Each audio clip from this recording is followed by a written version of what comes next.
So, you want to write about D.I.D. Well, maybe not you specifically, but a surprising number of our viewers do. I've been approached by a few people who have been talking about wanting to write stories about people who have D.I.D, even though the writers themselves don't have D.I.D, and they want to shed it in a positive light, which I'm all for. That's great.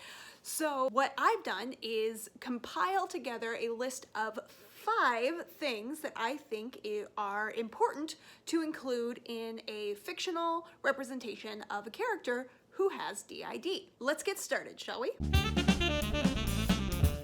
Okay, I'm gonna start with the most obvious one.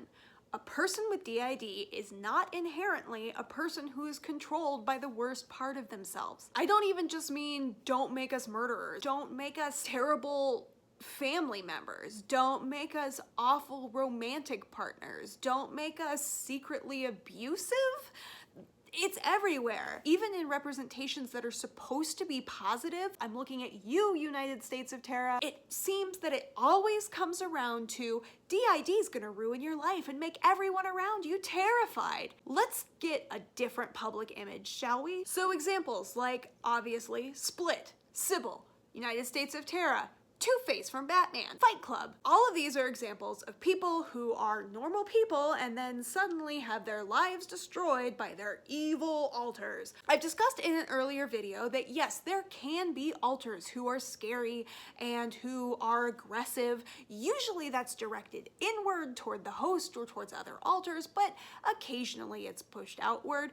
But it's not a case of an alter wakes up and says, I'm gonna murder everybody. And so the idea of someone just being an evil villain in order to help the system, I'm looking at you, criminal minds, is not an accurate portrayal of what D.I.D. is, and is certainly not something that we want to be throwing out there to the public to make them more afraid of us than they already are. Number 2.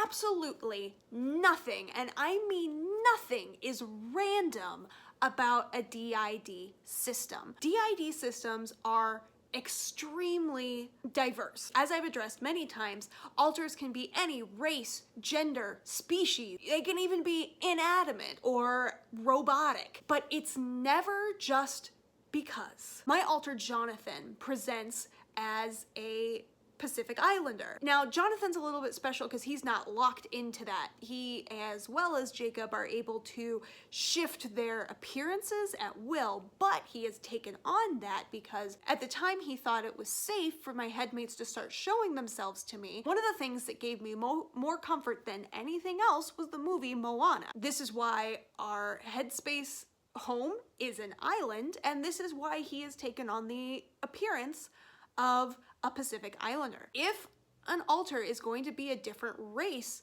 than the host, that's fine, but there needs to be a reason.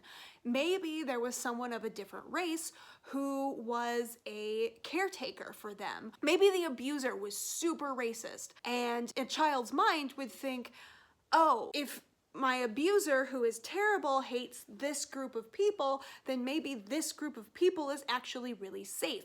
Child logic, that sort of works. A friend, a television role model, things like that are what would shape a child's psyche to form an alter that is not the same race as themselves. But you're not just gonna spawn up a bunch of different races for the sake of diversity. There needs to be a reason. Same with gender. Now, gender is an easy one to throw around because the child's mind can often go to the idea that if they were the opposite sex, what happened to them wouldn't have happened to them. Similarly, if their abuser was one sex and someone who was really, really kind and a caregiver to them was another, their alters may form around this ideal external caregiver. Alter ages are not random. In my case, some of my alters are locked in the age that the body was when they were formed. Jonathan and Jacob were originally 20, which is around the age my parents had me. So they had the age where they thought that I could look up to them as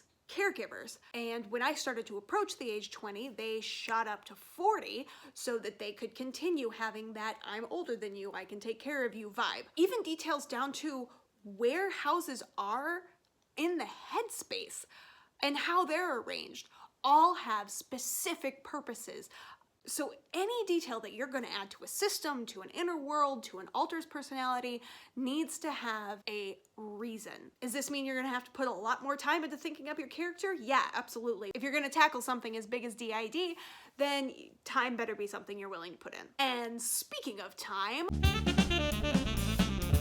if you're gonna write about D.I.D, losing time is something you're almost guaranteed to include in your story. It's not only part of the diagnostic criteria, but it's a symptom that's really, really hard to get rid of, even in the best sort of situations. Now, that being said, losing time is not always like you would think of it in the movies, where you're sitting at home and then suddenly, oh, why am I in my car 20 miles out of town? How did that happen? You can have blackouts like that where you wake up and you have no idea where you are or what happened, but it doesn't always work that way. In fact, from what I've experienced or in the conversations that I've had with other systems, that's not a very common form of time loss. A lot of times what you'll hear is that it's sort of like waking up from a dream, that you have an idea of what's been going on, but you only know basic details. In my case, I have pretty good communication with my alters, but when someone comes out and I lose time, I have to count on either someone who I was around or asking inside later to get the details of what happened. I may know, okay, I was talking to this person and I was in this location, but what did we talk about? Why was I there? Those details might not be something I know. So like I said, I can ask the person who I was with, or if they don't want to tell me, or for whatever reason, or I don't feel comfortable asking them, I can ask inside and say, okay, who was out? Usually I have a good idea of who was out, but not always. Who was out? Why were you out? What did you do? Fill me in, and I'll pick up the details later, kind of secondhand through that. Also, a person who's losing time isn't always aware that they're losing time until they find some sort of physical evidence, like a shirt in their closet that they know they didn't buy, or like me, all your silverware is gone. Where'd it go? So dropping in little clues like someone's keys are on the other side of the room when they go to find them, when they know they put them up on the hook, or the dishes are done, or something is missing. Little hints like that that are unnerving, but not gigantic like waking up in an entire new state, can provide you a more accurate and accessible description of D.I.D. Number 4. Now, once again, this is not going to be a random occurrence. Perhaps an alter holds a good portion of the trauma, and the brain has dictated that because there is so much trauma in this one part of the personality, that personality is blocked off from everyone else. That doesn't mean that the other alters aren't aware of this alter. That just means that that alter is either not aware of the others or not aware that they're part of a system. Similarly, if an alter holds absolutely no trauma, the brain could also designate that they don't know that they're part of a system, because that could kind of be an escape zone. Now, not all systems have alters that don't know they're part of a system. I don't, but I know systems that do. So this would be something that a writer may consider adding into their story, but remember, don't make it random. If you're going to write a D.I.D. system, all of those parts of that system need to have a full personality. Give them hopes, give them dreams, give them fears, give them doubts. If there's a protector, don't make them perfect. Mistletoe is a protector for our system, specifically for the littles, but she can be abrasive sometimes. Kit is playful and fun, but she can also have a really harsh temper. Daniel is very laid back, but he has tons of self-doubt and insecurity. Unless you're going to add a fragment to a system, which by definition is a one-dimensional being, then you need to make sure that every identity in that system is by itself a fully fledged identity. So in my mind, those are 5 of the most important things to consider if you're going to write about D.I.D. Now, what I explained above does not characterize every system that's ever been out there. It's not going to be accurate to every single person you talk to. And that wasn't the point of this video. The point of this video was to list things that I'd like to see in a positive, accurate representation of D.I.D. in media. So what are some things I missed? If you have D.I.D. and you think that there's something that you'd like to see in a media portrayal of D.I.D, please add it in the comments. If you don't have D.I.D, but you're interested in exploring this realm and there's something that I didn't cover,